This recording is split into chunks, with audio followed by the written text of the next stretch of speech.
من الشيطان اللعين الرجيم. بسم الله الرحمن الرحيم. الحمد لله الواحد الأحد الصمد المتفرد الذي لا من شيء كان ولا من شيء خلق ما كان، والصلاة والسلام على سيدنا ونبينا وشفيع ذنوبنا الذي سمي في السماء بأحمد وفي الأرضين بأبي القاسم محمد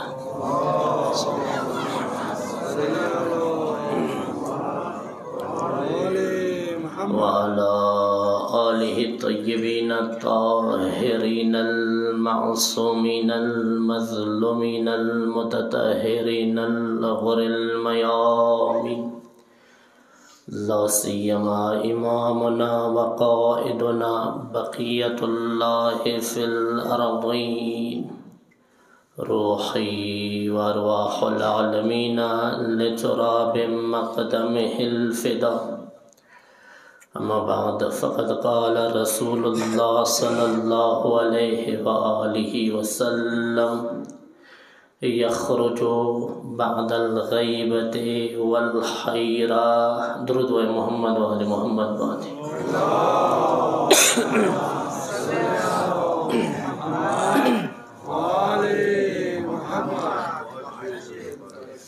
أعزائي گرامی، مډیرو کو دربانو عزت منو ګرانو ورونو، یقینا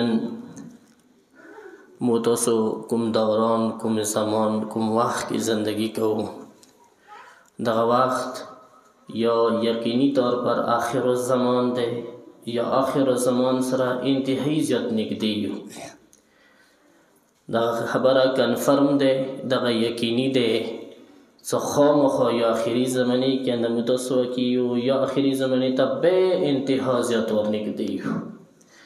ولیسا کوم علامات، کومې نښې، کومې نشانې څه امامانو پیغمبر اکرم مو ته تخیلي دي، هغه د مو تاسو په خپلو سترګو یوه نښته ذکر سو. عزیزانې ګرامی، دغه د ظهور د قیامت والا کوم علامات دي، کومې نښې دي، دغه سپک نظیر ما کوئ. دغه معمولی حدیثونه نه دي، دغه حدیثو ذریعه سره د ایمو تشیع دین اثبات کیږي. دغه حدیثونو ذریعه سره د تشیع حقانیت څرګندیږي. خبر یوي نن نه 500 کاله مخکې، 400 کاله مخکې، 300 کاله مخکې دغه حدیثو واجې نه خلق مو پسې خوندېدلی دي، خلکو مو پسې مسخرې والی شوي دي. سیاره دغو حدیثو کې ځنه داسې خبرې دي چې هغه عقل نه مني، هغه غیر معقولې دي. نن مغه بالکل بعینه څنګه امام فرمایش کړی و، مغه شانتې نن دنیا کې څرګندې شوې نښې. همداسې دی که نه دی؟ گویا امام دغه زمانه لیدله، داسې څرګندې شوې، داسې واقعي، داسې نښې ښیلې دي، داسې صاف سوتره واضحو الفاظو کې بیان کړي دي، گویا امام دغه زمانه په خپلو سترګو لیدلی دی. هغه نه بعد دغې زمانې والا خصوصیات بیان کړي دي. دغه د ایمو مذهب حقانیت یو غوړ دلیل دی. علامه خزعلي بزرګوار ایت الله العظما مجتهد و، خزعلي بزرګوار خپل تفسیر کې دغه خبرې دعوا کړې دی چې زه کچېرې تشیع ټول حدیثونه، ټول روایتونه، ټول د تشیع اصول و فروع سیډ ته کوم، فقط اندغه د ظهور علامات والا حدیثونه مخکې کو، انده حدیثونه تشیع حقانیت لپاره کافي دي. څخلته امام و، څخه دپاره ما کان و ما یکون زمانه ای کې وه. دغه زمانه هغه وخت کې امام په خپلو سترګو لیدله. یوه نښه هغه تاسو ډېر علامات اورېدلی دي، علاماتو طرف ته نه څم، علامات یم چونکې مو تاسو ذمه داري نه دی. عرض مې دا دی عزیزانې ګرامی چې د آخره زمانه دی و تاسو ته دغه خبرې ښه علم دی، ښه پاته دی، منبر نه د اکثر اوروئ، حتی وړو بچیو ته به یقیني طور پر پاته وي څه کله مولا ظهور وکي، مولا مبارک خپل مخ څرګند کي، نو بیا دغه د شیطان وشوه اخري دوران دی. شیطان به مولا په خپلو سترګو واصلې جهنم کوي، په خپلو لاسو سره به واصلې جهنم کوي، شیطان به قتلوي. همداسې دی که نه؟ د یقیني طور پر ټول اورېدلي دي. قرآن مجید کیا څه کله شیطان مهلت وغوښتلو نو خدای ورته ویله څه تا ته مو مهلان ډېر کړو الی یوم یا الی وقت معلوم، وقت معلومه پورې، نه یې ورته ویله قیامته پورې. در حالی که شیطان قیامته پورې مهلت غوښتی و، اما پروردګار ورته ویله څه نه مهلت مو ډېر کړو الی وقت معلوم، معلوم وخته پورې. هغه معلوم وخت مولا ظهور دی.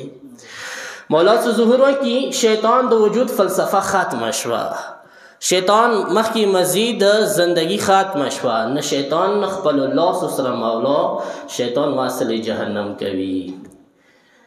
اوس د اخیری زمانه شیطان سره اخیری زمانه دی. ښه سوچ به وکړئ مو د خبر باندې وړو. د اخیری مهلت دی شیطان سره، اندا واجه دی، اندا سبب دی. ایمو روایتونو کې راغلی دي، ایوه نه سینکړو روایتونو کې، متعدد روایتونو کې دا خبر راغلی دی چې شیطان څوره ظهور ته زمانه نږدې کېږي، شیطان زور به نور مغوره زیاتېږي. شیطان اخیری حد کوشش بکوي د خلکو ګمراهۍ.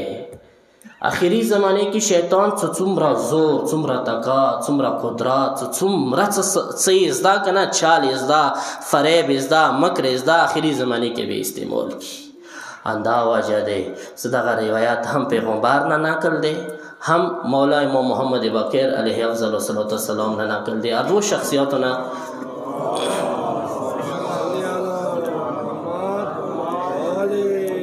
در روایت کې وا جمله استعمال دی، اصل غرض و مقصد منطقي وي کې والله سره دی. سلګ مو تور باندې غور وکړو، مو تاسو د ډیر عجیبه زمانه کې وخت تیرو. دغه عجیبه زمانه د پاره په کور دي ځنونه تیار و آماده کو، ځان ته نه خبر یا کو د نست نه غفیل، ځان خبر یا کو او بیا ځان د پاره څه خاص دین د پاره دین کې دین باندې بکی شو، دین نه ونه غړیږو، شیطان مکر و فریب شکار نشو، ځان د پاره په کار دی یو طریقې عملیه په کار دی اختیار کو، یو طریقه په کار دی اختیار کو. هغه دغه سیس یظهر بعد الغیبة والحیرة تظل فيها قوم ولا يثبت على دینه الا المخلصون. دغه دو شخصیاتونه روایت دی څه مولا به ظهور کوي غیبات نه ورسته. غیبات خو واضح دی که نه، مولا به غیب کیږي، دوه غیبات وي، صغرا و کبرا. هغه غیبت کبرا به طولنی غیبات وي، هغه غیبات نه ورسته به مولا ظهور کوي. خو د دویم لفظ استعمال دی، څه دا ډېر زیات مو ته دپاره لیحې فکر دی، لمحې فکر دی، دغسې کې مو ته سوچ پکار دی. مولوی څه یظهر بعد الغیبة والحیرة، امام ظاهریږي ظهور کوي غیبات و حیرات و پریشانۍ نه ورسته، حیرات نه ورسته، تعجب نه ورسته، پریشانۍ نه ورسته، بعد حالات نه ورسته، انسان در گوناگی نه ورسته. انسان دغه غیبت دور کی زمانی اخیری کوم وقت دی، دغه وقت انسان انتهایی پریشان دی، انتهایی حیران دی. خدای کوم طرف ته شو. د حیرانۍ اصلی دلیل شیطان سخت زور لګولی دی، اصلی دلیل اندا دی. انسان ویله حیران کیږي، ځکه حیران دی څه شیطان انتهایی زیات زور لګولی دی، هر طور کوشش کوي څه دین نه یې وغړوي، صراط مستقیم نه یې وغړوي، په خپله د مورخ خپله وضاحت ورسته کوي. څه د حیرات کې، د حیرانتۍ کې، د حیرانتۍ کې تظل فیها قوم، دې کې به ډېر خلک ګمراه شي. سوچ مې دی وړو، پروردګار ما کسانو ویاو دی که به ډېر خلک ګمراه شي، مولا لمنې نه بلاس جدا شي، ایمو دین نه ایمو لیارې نه به وغړېږي. ولا یثبت علی دینه الا المخلصون. او دا یاد ساتو د حیرات کې د آخري زمانه کې سوای مخلصو کسانو نه هیڅوک باید دین باندې پاتې نشي. او شو آخري زمانه والا روایتونه کوم معروف و مشهور دي، هغه تاسو ته نه یم، تاسو اورېدلي دي.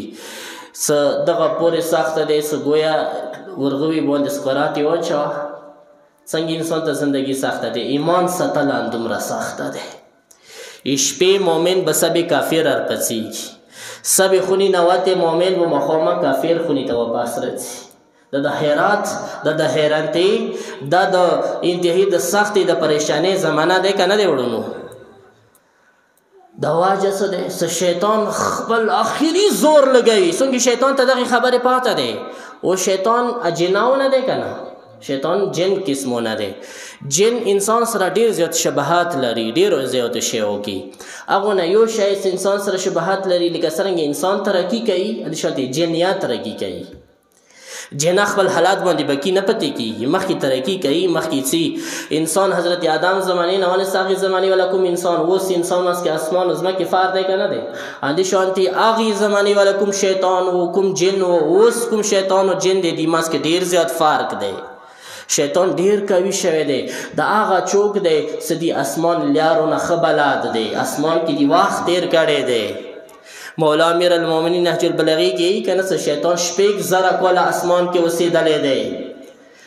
مولا په خپله او خلکو شیطان مکر و فریب خطوات هغه متابعات ونه کو، ښه غور ورته وکړو، دوکا دیر نه کي. شیطان دغه لیاره ښه لیدلی دی، دغې لیارې نه ښه اشنا دی، دغې لیارې نه ښه بلد دی. داسې نه وي چې دغې لیارې کې روان وي، دغې لیارې نه ناست دی د صراط مستقیم باندې. ویلې څه 6,000 کاله یې اسمانو کې زندگی کړې دی، 6,000 کاله یې عبادت کړی دی، هر چی ورته پاته شته. و هغه شیطان و نن شیطان کې ډېر زیات فرق دی. شیطان ترقیه کړي دی.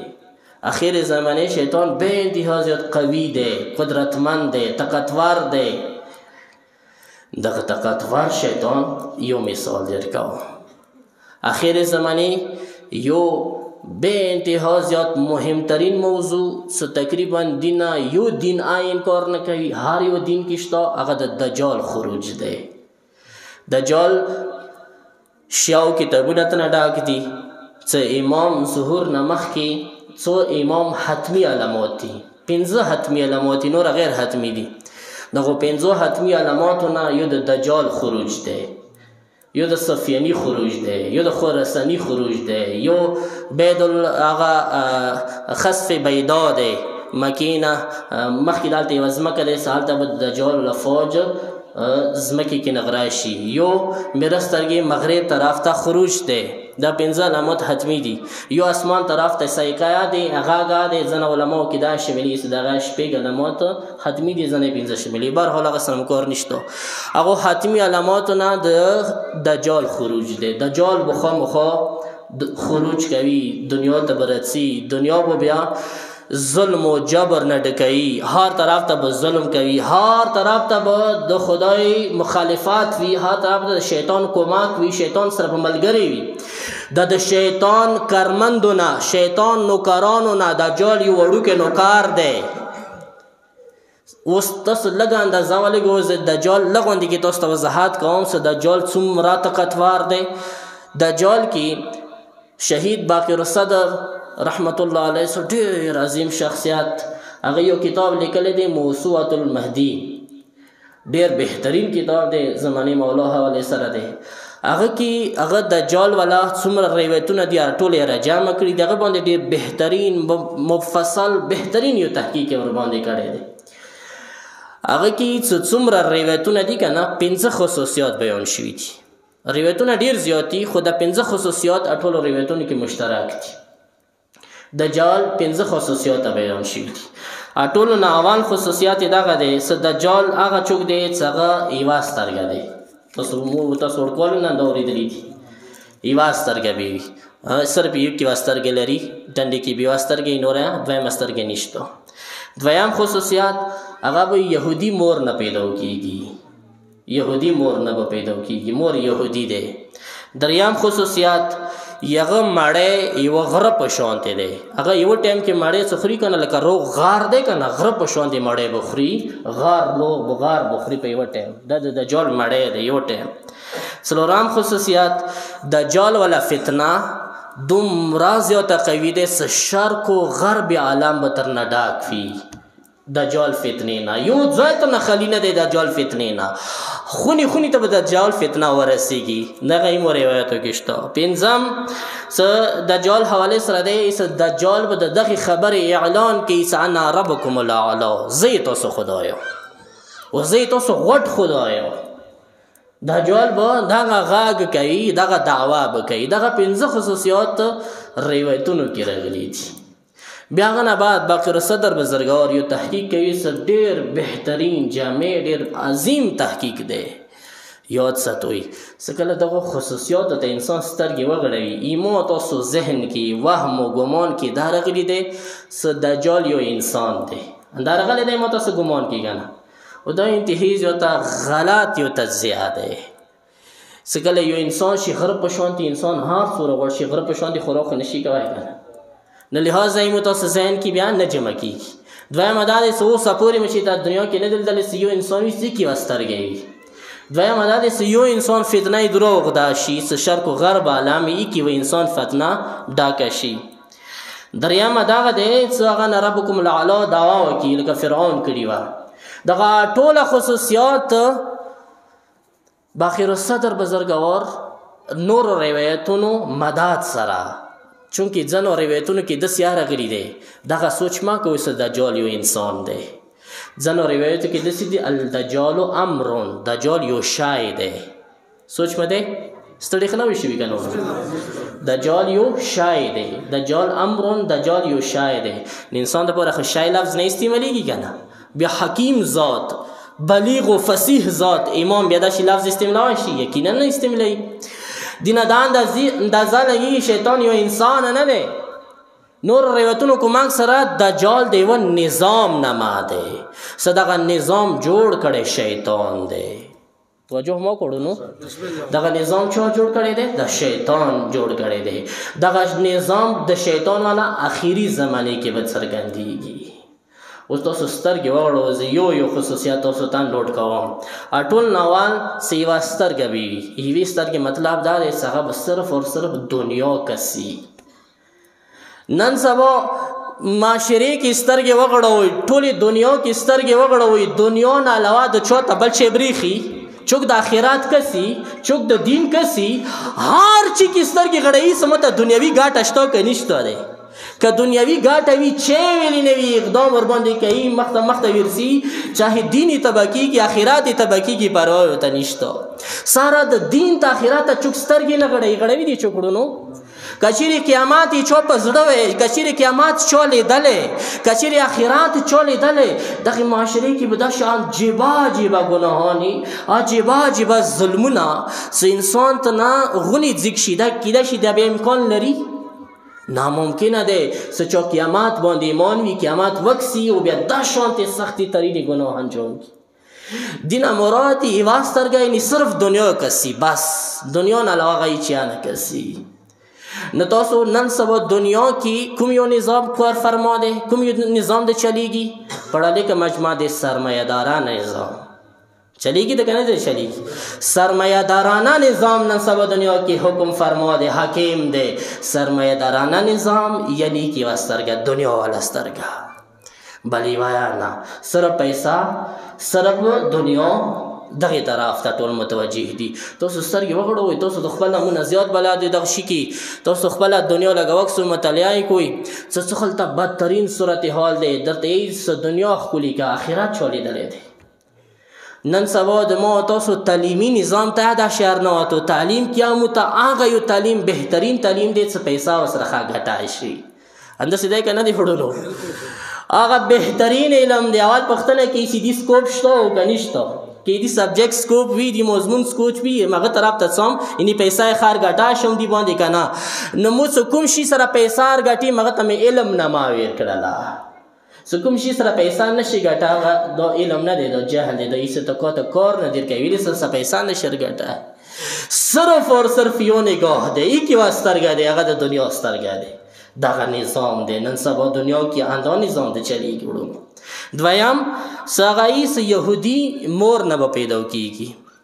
تاسو لږ سترګې وړوئ، د دنیا څخه ټوله یار نیولي دی، دغه ټوله دنیا څه خپل لاس سره خپل اشارو سره د دنیا ارګډوي دغه ټولې دنیا باندې اسرائیل حاکم دی انداسې دی که نه دی البته زه دې طرف ته ډیپ نه ورځم چونکې دې ما نه تاسې زیات آګاه یو خو بیا زه څو مثالونه صرف ډېر کوم هالیووډ یوه د فلم سازي فلمو جوړول یوه اداره دی هالیووډ ایمو استاد جناب علی بزرگوار مسعود علی پروردگار حفظ زمان کې وسطه قوم کې ډیر بهترین استاد دی هغه تحقیق په مطابق هغه یې دغه اتو کمپنیونه جوړه شوي دي یعنی اته کمپنۍ مختلفې کمپنۍ ارجمع شوي دي یوه اداره یې جوړه کړه هالیووډ دغه اته کمپنۍ دغه چلوي دا د دنیا 80% فلمونه 80% سینما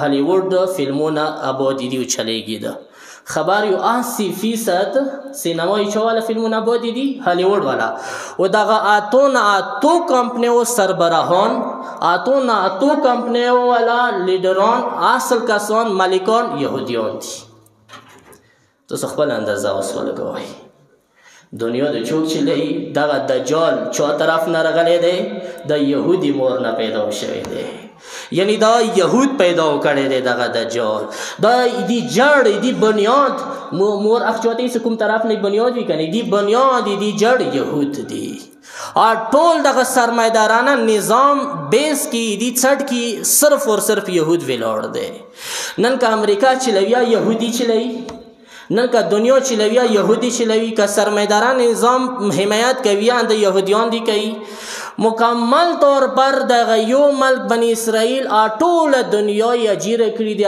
ټوله دنیا یې قیدي کړي دي ټوله دنیا د دغه په ګوګاتو چلوي دا سوچ ما کوه څه قرآن مجید مو سره نعوذ بالله اسې څه ګپ لګولو سره ته ویله څه یهودي تا دوست نشي کیدای یهود همیشه تا دښمن دی دغه قرآن څه دغه ویله واقعا یهود د انسانیت بیخ چپولې دپاره دی اول نه تر نن ورځې پورې یهودیانو انسانیت بیخ چپا کړی دی یهودیانو انسانیت اقدار ختم کړي دي اندا وخت دی که نه دی نن سبا بېحیایي بعد خبره نه دی بلکې بېحیایي یو ښه شی کوشش کوي ټي وي کې کوشش کوي سوشل میډیا کې بېحیایي یو ښه شی خلکو ته څرګند کړي څه د ښه شی دی بېحیایي یو بد شی نه څرګندوي نن تاسې کسو فحش فلمونه دغه ټوله د بنیاد دغه یهود دي هغه بدترین شجره خبیثه دی څه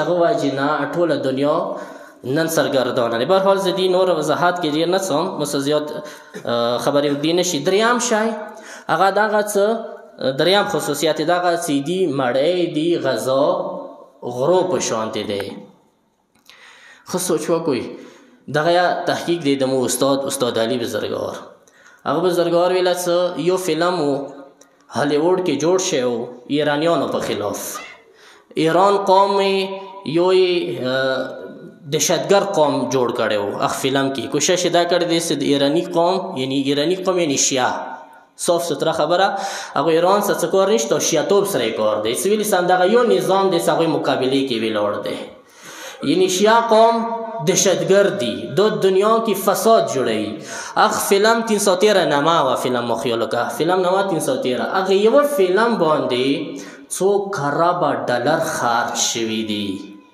سوچ مو کړو نو څو خرابه ډالر روپۍ نه څو خرابه ډالر تاسې اندازه ولګئ څومره خوراک د کوي دغه دجال د غرو په شان دی خوراک کوي که نه دی کوي دغه نظام دی وړونو دغه نظام نن دنیا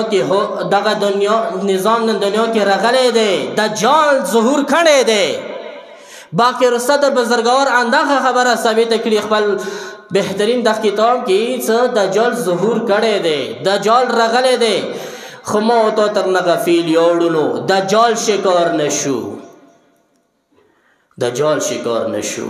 بل خصوصیات زه په بړې سلور شو هغه دغه څه فتنه شرق و غرب عالم بخستی وي تاسو خپل سترګې وغړوئ مو تاسو د شیطان دغه فتنې نه خپله تاسو انصاف وکړئ د شیطان دغه فتنې نه مو تاسو امن کیو مو تاسو خونی ته دغه فتنه رسېدلې دی که نه دی رسېدلې دیها ته رسیدلی دی چې په خپل روایت داسې دی چې اخر زمانې کې به څو شیونه بې انتها زیات وي و دغه واجه یې دجال دی. دجال به دا فتنه جوړوي.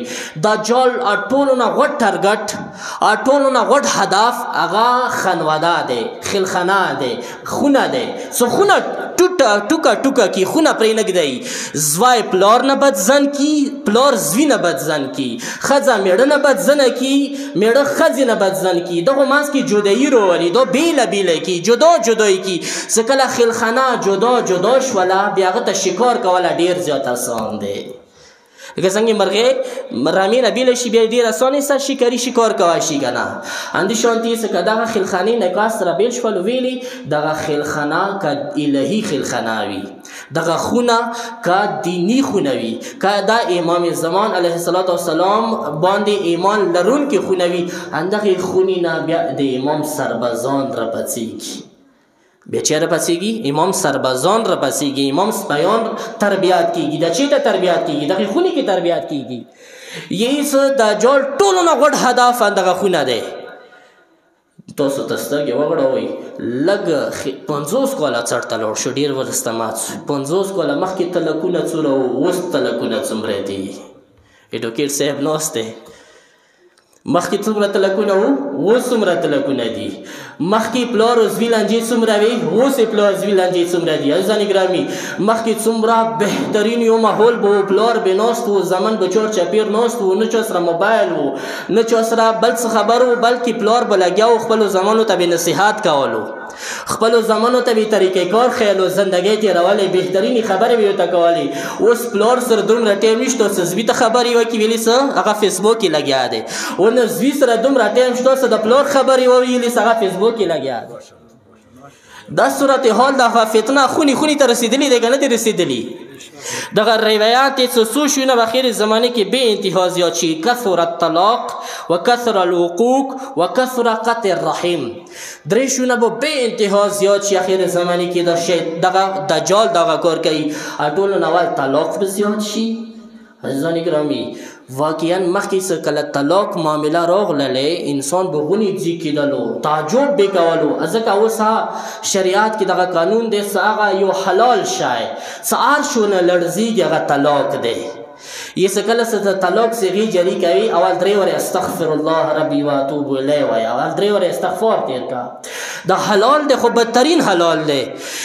مخکې به یو طلاق کېدلی خلکو به ذهن کې وا طلاق شوی دی، اوس هر کلي کې هر خونې کې طلاق. دومره بدترین صورتحال دغه دجال راوستو دغه طلاق. ویلې څه هلته ناست دی، هلته هغه فلم ډرامه جوړوي، مګر ډرامه یې ما ته هم زناناو ته هم مرداناو ته ذهن ته ورچوي. دغې زناناو بیا دغه طلاقو ته دومره بهترین ښکلی یو شی ورته پیش کړي چې دغه ډېر ښه شی دی، آزاده زندگی کوه. دویم شی څه؟ وکثر العقوق، عاق به زیات شي. عاق 2 قسمه دی وړونو. اکثر مو سپینګري مو قدردان مو عزتمن مو د اکثر راشي کنه څه والدینو باندې تکیه وکړه، والدینو باندې خبرې وکړه. ټیک شو، بالکل والدینو ډېر زیات حق دی، ډېر زیات عظمت دی، زمانو ته ډېر زیات پکار دی چې والدینو احترام وکړي. خو ورسره والدینو نه فرایض شته. یو عاق دغه دی چې والدین زوی عاق کی، دا روایت جمله دی. یو عاق دغه دی چې زوی پلار عاق کی. څه کله پلار یې دین شریعت لیارې نه غړېدلی دی، پلار خپل زوی تربیت خیال نه ساتي، پلار خپل زوی ته مستقبل نه دی مهم، پلار ته د خپل زوی تربیت اسلامي شونه نه دی مهم، داسې وایي دغه زوی خپل پلار عاق کړی دی. دغه شته. څه کله زوی ورته یي نن سبا اکثر کیسونه دا شیان دي، زوی ورته یي پلاره خمس لنډ کا، زکات لنډ کا، په دغې خبرې لنجا دی خونې کې اخر نه لنډی. بل طرف ته والدین دیها ته رسېدلی دي. ته اندازه لګوه واقعا څومره سخته ترینه فتنې کې مو ته ګرفتار یو. دیها ته رسېدلی دي چې مو ته دغه شی ښیي چې خبردار پلار زوی باندې لاس اوچت نه کړي. ښه سوچ کوئ دغه جملو ته. خبردار پلار زوی باندې لاس اوچت نه کړي، خبردار پلار زوی باندې غصه ونه کړي، در حاله کې دغه ټوله اسلام په خلاف دي. پلار ته حق شته سوړکوالي کې زوی باندې غصه هوا کی تعین کی بعد لارې طرف ته لوړ نشي حتی پلار ته حق شته چې زوی ویا وایي څنګه ته خپل غلطي احساس وشي څو پر غلطي باندې سزا نه دی ملو شي اوره پر احساس نه کیږي وړونو څکله وړکوالي کې هغه داسې آزاد خلاص پاتې شولو خلاص ذهن والا البته نعوذ بالله دې مدو خبر نه چوک دا مطلبانه خو سخونی کې بیا تنشي مر جوړ شي سبل سخترین رویه استعمال کی نه دا خبرانه ده خو کلور کې غلطي وشي گزارې هدا پوري دغه انتشار روایتونه شته ضربت ضربا لتعذيب تعذيب د پاره آداب احترام د پاره گزارې هدا پوري خپل بچو ډرول لازم ده ضروری ده تعین کې هغه سیده لارې باندې روان شي هغه ته د احساس وشي ورکوالی نه سکله بعد کار کوم سزا ورته ملويږي انده شته سزا پروردگار هر کوي موت ہوتا اردوا سیڑا هم پلار طرف نه تربیات نشته هم زمان و طرف دا اطاعت نشته د مور پلار هغه عزت و احترام نشته اردوا سیڑا دا دریام شاید اخیری زمانه کې ختمیږي هغه خپل رشتہ دارو کې خپل خپلوانو کې صله رحمی به ختم شي عزیزان گرامی واقعا انداش وخت یې کنه دی صله رحمی چې تلوړله خپل تر زمان سمخ کې به تر زمان باندې اویلس د مخبل خونی سړای دی او بل در احترام به او خپل تاګ را تاګ بورا شدیر شابه اوس نګدي ترين ورور ته یا ټیم نشته دی ورور ته وخت نشته ورور سره ملو شي بس اخیری خصوصیات زي دجال ولا بیان کوم و ټیم زیات وختلو هغه دغه څه دجال به یې کنه انا ربکم الاعلى زه تاسو غټ خدایم دیو فلسف ته الحمدلله پڑھا لیکن مشمان دے ضرور پیگی در خبر باندی نتشه نماد نتشه جرمنی والا فلسف ته ډیر غټ فلسف پاتې شو هغه یو داستان بیان کړی دی یو افسانه بیان کړی دی البته دغه افسانه د داستان هغه یو مقصد یو مطلب دی خو غور ور باندې وکړي هغه څه داستان د څه لیکل دی افسانه د څه لیکل دی کہانی څه یو کاس راغلو ورستونی پورته لسونه وینو سره بتا لاس کې سر خنجر مجمع کې ویلوړو غوګونه د کیس خلکو ډیر راشو ډیر راشو ټول خلکو تر ټول شول وته د چا سره جنگ کړي دي چا قاتل د کړي دي چا سره لګیاوي ورته یې د الله اعوذ بالله نعوذ بالله صد بار نعوذ بالله ورته یې د زلال و خدای سره مجنګ وکړو خدای مو قاتل کړلو نعوذ بالله معاذ الله خدای مو مړ کړلو وشو دین است تاسو آزاد زندگی کوي خدای نه خلاص شوي د یو فیلسوف دغه کہانی دغه داستان بیان کړی دی لخ غور باندې د دجال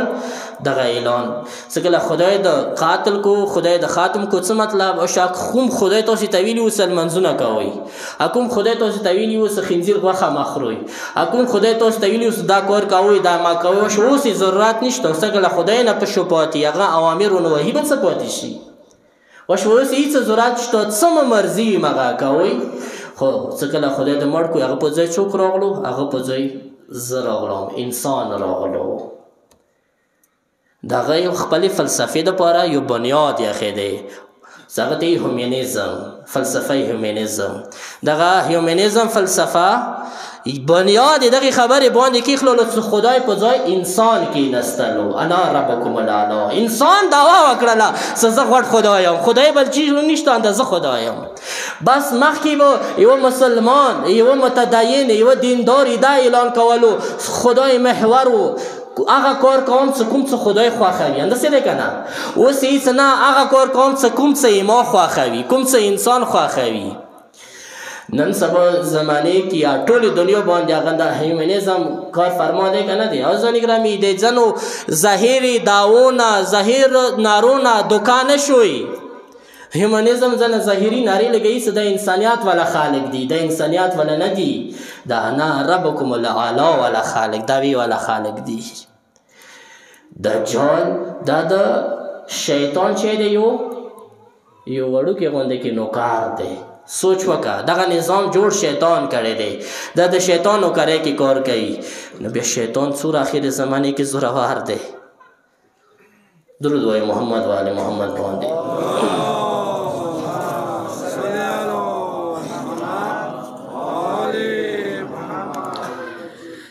خپله اندازه ولګوئ چې آخر زمانې کې شیطان دومره زور، دومره طاقت، دومره حربې، دومره چلکۍ، دومره مکر، دومره فریب استعمالوي. رښتیا وایه دغه د حیرانتۍ وخت دی که نه دی؟ ځکه چې یظهر بعد الغیبة والحیرة. علامه شیخ مرتضی زاهد علی الله مقامه ډېر عظیم عارف تیر شوی دی. افسوس دغه دی چې اکثر علماو نامی هم تاسو نه دي اورېدلي چې جای کې هغوی زندګۍ ناشنا و. شیخ مرتضی زاهد ډېر عظیم عارف و، ډېر اوچاته هستي وه. هغه المونځ به څه کله کولی که نه، بیا به هغه ډېر زیات المنځکاخ څه لمانځه سه ډېر زیات شوق وي، هغه به وریا ځای نه ورترسېدل، ځینو بیا رسول ډېر خضوع خشوع سره به هغه لمونځ کول. هغه لمانځه کې یو عجیبه خوند به و، لکه څنګه ایت الله بهجت بزرګوار والا لمونځ و قوم کې ځینو کسانو به ضرور دهر کړی وي. یو وخت داسې راغللو چې د شیخ مرتضی زاهد په لمانځه کې په غلطولو شولو. هغه خضوع خشوع والا کس، هغه خضوع خشوع ته ټوله دنیا حیرانه وه. هغه لمانځه کې به غلطېدو. مثلا داسې ناڅه لمونځ ثبت لیدی، مثلا دویم رکعت کې تشهد دی که نه، کله کله کې به غلطېدو پڅېدو، بیا به کېناست. یعنې حواس یې پرت شوي وو، توجه یې ګاډ وډ شوی و، ذهن باندې یو عجیبه پریشاني ناسته وه. څو کسانو ته راغلو ته هغه ایتا خضوع خشوع نه ډک لمونځ خو دنیا کې معروف و مشهور دی، څه در باندې شوي دي؟ ستا لمانځه کې دا شانتې حالات مو کسو ورته یې دي چې واقعا ما ذهن باندې یو ډېره عجیبه پریشاني ناسته دی، یو عجیبه حیران تحیر، زه ډېر زیات حیران عجیبه تحیر ورباندې ناست دی، ډېره غټه پریشاني دی. ورته یې پریشاني چې دی ښه غور ورباندې وکړو. چې زه یوه ورځ لاړم ایت الله العظمه برجردي ته. ایت الله برجردي بزرګوار د امام خمیني استاد، هغه سره مو خبرې اترې کړي. هغه یو حدیث راته وویله. هغه حدیث نه بعد ما ذهن باندې هغه حدیث مکمل سپور دی، ډېر پریشان یم، ډېر خفه یم. اس حدیث دغه و چې پیغمبر اکرم صلی الله علیه و آله وسلم دی ورځې مولای کائنات مولا امیر المؤمنین علیه افضل الصلاة والسلام ته یې یا علی، ښه غور وکړو حدیث باندې، یا علی څومره هدایت لیارو باندې ته بلدي، څومره هدایت لیارې تا زده، همدومره ګمراهۍ لیارې شیطان زده، همدومره ګمراهۍ لیارو باندې شیطان بلد دی. ایسه دومره زورور دښمن سره روبرو یم، هغه شیطان دغه آخر زمانې کې آخري حد آخري کوشش لګوي. نو بیا به زه پریشان نه وم، بیا به زه حیران نه وم، بیا به ما ذهن باندې د پریشانی نه ایسپره. عزیزان گرامی دیا ونیو ز شیطان زورور شو و شکست خورده شو. بس این آخری خبری یقینی طور برداشت هم دی نده. قرآن و تویلی دیس شیطان چال مکر و فریب مومنان و دوپاره دسی دیل که ده جلا ولا خونه کسی جلا ولا طور څومره انتهایی زیاد کمزوری دی. د شیطان چال مکر و فریب مومن دوپاره انداشانده دی. شرط داده چې مومن وی. کچا لمنه د اهل بیت نیولی وی، کچا پروردگار پسې تمسک کړی وی، نغه د پاره بیا انداشانته اسانه دی، وګرنه ډیره سخته دی. ځکه خدای متویلی دی هر ځای کې شیطان نه پناه غواړي، خپل علم باندې مغرور نشي، خپل اعمال باندې مغرور نشي. بس ما اخري خبرې دی ورونو تاسو زحمت ختموم. خپل اعمال باندې مغرور نشي، خپل علم باندې مغرور نشي، خپل تهجد باندې مغرور نشي، خپل سخاوت باندې مغرور نشي، د خپل د کوم دنیا خخ صفاتونه اقدار درکې دي دغه باندې مغرور نشي. همیشه طور پر شیطان نه خدای ته پناه غواړه. اعوذ بالله من الشیطان الرجیم. شیطان نه پناه غواړه، حتما پناه غواړه. قرآن مجید کې استعاذې ولا ډېر آیتونه دي. ځنه ځای کې داسې راغلي چې قرآن یا استغاثه کوه، کله ځای کې هر ټایم کې استعاذه کوه، هر ټایم کې هر لمحې کې استعاذه کوه، پناه غواړه پروردگار ته. عزیزان گرامی پروردگار پناه ته صرف اور صرف یې کې ولیاره دی. بس دی ورور تاسو زحمت تمام ما ته ټول سوره مو خبرې وکړي د ټولو خبرو اخري خلاصه دغو خبرو باندې مو ټول تکریر خلاصه دغه څه خدای ته پناه فقط اور فقط یې کې وعده هغه دغه څه نحنو امان الله فی الارض. لکه څنګه روایت جملې داسې دي لکه څنګه ستوري اسمان والاو دپاره امان دي، پناهګاه دي، مو اهل بیت زمکی کې د خدای پناهگاه یو، صرف اور صرف ایکی والی را دی، اگه اهل بیت لمنی تلوس جوانا دی. بس اهل بیت لمن مضبطه سره ونیسو، اهل بیت تمسک وکو، مضبطه سره تمسک. آخری زمانی دغه فتنو نه د اهل بیت تمسک ستای شي. مو تاسو خپل ګران جانان مولا سي په کار د متمسک وو. مولا تمسک پرې نکدو، مولا نه ځنونه جدا نکو. عزیزان گرامی که مولا نه ځنونه جدا کړل دغه فتنو شکار کیږو، ډېر اسانه سه به شکار شو. ایمو هیڅ حیثیت نه دی که اهل بیتو مدد نه وي، ایمو هیڅ مقام نشته که اهل بیتو مدد وو به هیچو که مقابله کې نشته. یقینا دا شانته دی. ایت الله غزالی بزرگوار خپل کتاب کې یوه کیسه لیکلې دی، څه ډېره زیات تعجب والا کیسه دی. هغه ډایرکټ سید حسن نصر الله بزرگوار نه نقل کړي دی. سید حسن نصر الله بزرگوار هغه دپاره نماز کې بل روي نشته، صرف یې یو روي ډایرکټ نقل کړي دی. دې وجې نه کیسه ډېره مستنده معتبره دی. ایت الله غزالی بزرگوار یہی سید حسن نصر الله یو ورځ ما ته داسې ویلې چې هغه 33 روزه کوم جنګ شوی و که نه د حزب الله او اسرائیلو منځ کې. هغه جنګ کې یو وخت داسې راغللو چې اسرائیلو جزونه به وورتل، بمباري به یې وکړل، لبنان به غر بر کړل، واپس به لاړل. موږ سره هېڅ نه و، هېڅ وسیله نه وه چې هغوی جزونه مو ویشتي وی. نوره حزب الله هغه شجاع فوجیان مخکې تلل، خو دغه وجې نه موږ ته وشوه شکست میلوېدو. ډېر خفه، ډېر پریشان. ایسا کومه عملیات والا کمره وه چې هغه ځای کې ټوله پلانینګ جوړېږي. ایسا هغې کمرې کې وشوه انتهایي زیات ماتې ملې سره چې نماز باندې ودرېدلم. 2 رکعته لمونځ مو وکړلو، المنځه نه وروسته ما توسل شروع کړلو، غږ مو کړلو ته زمانې ښکلي مولا. ایمو اسرا امید فقط و فقط ته مولا ته د خپله کسې څه د سختترین حالاتو کې موږ سره هېڅ یا نشته، بس وشوه شکست خورده یو.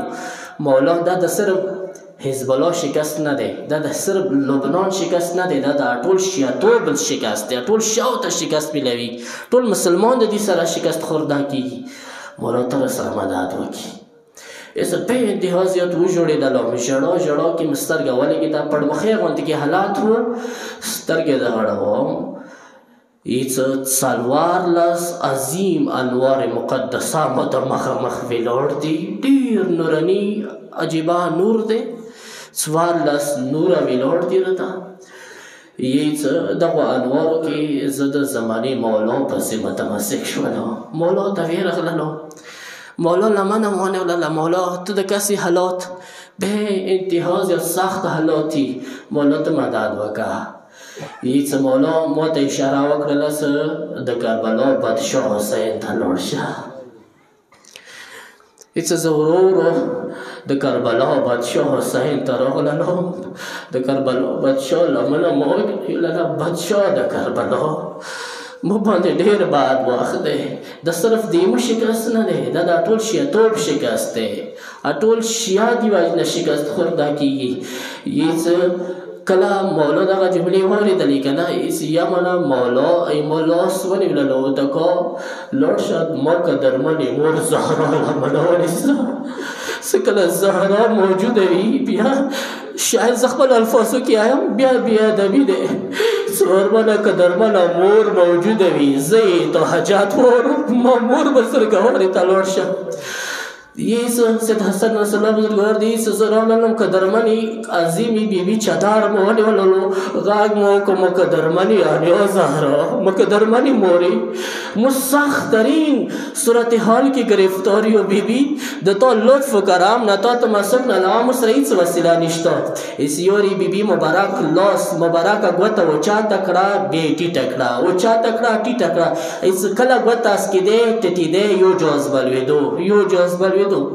هېڅ کله زه هغې پړمخۍ نه بیدار شولم، سترګې د غړوم، عملیاتو کمرې کې یوه خوشحالي دی، جشن دی، ما ورته وویل څنګه خوشحالي او څنګه د جشن مناو کوئ یی څه ویل ته نه خبر اسرائیل والا یو جوز د خپل سره لویږي ما ورته ویل خپل سر دې نه لویږي دا د کائنات څوارمنه بیبي دې غورځوي اهل بیتو سے که تمسک وي څومره زورور دښمن وي څه دغه ګرانۍ پسې د خاندان سے متمسک وي که نه بیا هر یو زورور دښمن بې انتهایي زیات کمزوری دی او وروڼو د کائنات څوارمنې بیبي ایام فاطمیه دي دا هغه شپې ورځې دي او وروڼو دا هغه شپې ورځې دي څه علي د خونې کې جوړي دا هغه شپې ورځې دي څه حسنین یتیمانو په شاته دیوالو ته ناست دي نه جمله به زه لږه بله وایم یتیمان حسنین دیوالو ته ناست دي یو بل له وریا ناست دي حسن هم زنګنو کې سار یخې دی جوړېده حسین هم زنګنو کې سار یخې دی جوړېده اور بلې زینب هم زنګنو کې سار یخې دی جوړېده بیبي ام کلثوم دی هم جوړي ټوله د اهل بیتو خونې کې د غم وخت دی د ژړا وخت دی او وروڼو دا هغه وخت و یې څه کله حسن وړوکی حسن په منډو مولا علي علیه السلام ته راغللو که نه کوم حالات کې راغللو خبر یې یې څه کله هغه وخت و ما ته معافي وکړو وروڼو یې هغه وخت و څه کله کائنات څوارمنې بیبي ام سلمه بیبي ته وویله څه زه کمرې ته نوځم زه د خدای ذکر کوم څه کله یې ما ذکر اواز اوري ډډه اوسه خو څه کله یې ما ذکر اواز ختم شي وشوه خپله پویه شه څه زه خپل بابا سره ملاو شوي یم ازادارو یې یو وخت داسې راغللو څه د بیبي تقدیس تکبیر تحلیل اوازونه بند شول دا د بیبي ذکر اواز بندوله نه وه اما الفاظ داسې دي دا بیبي ذکر بندوله نه وه گویا د حسین د زړه دړکن بندوله وه گویا دا د زینب د سلیوي بندوالې بندوله وه او وروڼو یې څه وکړلو بیبي ام سلمه دروازه خلاصه کړله بیبي باندې زنې وتړله بیبي قبلې ته سمه کړله یې څه وکړلو مولا حسن باندې ګریوان وشلولو مولا حسن زلفې پریشان کړلې ورته ویله حسنه زویه په منډو علي خبر کا علي ته لاړ شه حسن مولا راغللو مولا علی مسجد نبوی کې ناست دی عزادارو څه کله مولا علی علیه السلام حسن دی حالات کې ولیدلو څه ښکلې رخ زلفانې پریشان دي وړوکی ګریوان شلېدلی دی څه یورې حسن یې ټینګ سینې پسې روانې وللو ما ګرانه زویه څه درباندې شوي دي وشوه دغه جمله مومن اسراوارې زړه سره مې واوري څه یورې حسن ته ورته وایي بابا وشوه زه یتیم شولم مور پریخللم مور ملا مروره شوله عزادارو ایسی یا خدا جمله اغا زڑوار علی صفاتح خیبر هنند اغا زڑوار علی خباری ہوئی اس علی پوچی دو پڑ مخی والوی دلو اغا زڑوار علی طاقتور زړی لرلو خو د زهرا غم علي نشي برداشت کولی هېڅ علي څو قدمه واخیستل بیا ولوېدلو عزادارو سلمان و مقداد مدد سره علي خونې ته راورسېدلو چې کله علي خونې ته راورسېدلو ورمنه بیبي چې کله د مارګ بشترې باندې ولیدله علي د باور نه رسي یوري مولای کائنات مولا امیر المؤمنین بیبي ته ودرېدلو ورته یې داسې بیبي دا انصاف نه دی دا انصاف نه دی چې تا ما سره خبرې نه وي کړي دا انصاف نه دی چې ما تاسو څه کله خونې ته راغلی یم تا ما ته ډېر ښکلی رخ ستړی ما سره کړی دی علي به د ټوله د دنیا والا معاشرې والا غمونه په ویر شول بیبي زه خونې ته راغللو ما ته د ستړی بحثونه راکوي عزادارو اس مولای کائنات دغه د غم حالت جو جملې وي دغه روایت جمله دی اس یمنه کائنات څوارمنې بیبي سترګې خلاصې کړلې وشوالي ویږي کې ولې ولاله یو وخت داغه و سالي ته سترګې خلاصې کې یو وخت داغه و څه وشوه هغه وخت راغللو څه بیبي کفنو کې جوړه شوله وشوه قبرستان ته دې وړي حسن راغللو بیبي زینب راغلله بیبي ام کلثوم راغلله وشوه مینې سره څو جملې واوره عیسی ټوله راغلل بیبي نه رخصتي واخیستله ورمنه زینب د بیبي خپې څفوي مولا حسن د بیبي لاسونه څپوي بیبي رقیه د بیبي ټنډه څپوي عیسی ټوله بیبیان یا ټوله بیبي اولاد د بیبي جنازې نه چار چاپیر دی یمر د علي سترګې ګړوي هر چوک شته خو د کربلا بادشاه حسین نشته دی غاګي وکړلو ما حسین زوی چېرته لاړ دی هېڅ حسین زوی وریاوې لاړ و مولا ورباندې غږ وکړو ما حسین زویه خپلې مور سره آخري رخصتي نه خلي هېڅ یو خدا جمله وه مولا حسین را مخکې شولو ورته هېڅ بابا څه کله بیبي مریم دنیا نه لاړه وه حضرت عیسی راغللو حضرت عیسی ته بیبي مریم کفن وشلولو کفن یې لاسونه خلاص کړلو ټینګ غوږې سې ونیوللو مولا زه عیسی ناکام نه یم ما مور مریم ناکام نه دی ما مور څو پورې کفنه لاسونه نه وي خلاص کړي زه یې ټینګ غوږې کې نه وم نیولی وره پورې مور جنازې ته نه راځم ازادارو یه سیا خدا جمله وه یا مله کفله لاسونه خلاص شول غږ یې وکړو ما تږیه حسینه کربلا کې بیا یې ما غوږې نه علاوه بل چا غوږې ته لاړه نه شي زه کله ذوالجلاله کوزېږي زه به کربلا ته دې راغلی وم بیا یې ما غوږې ته راشه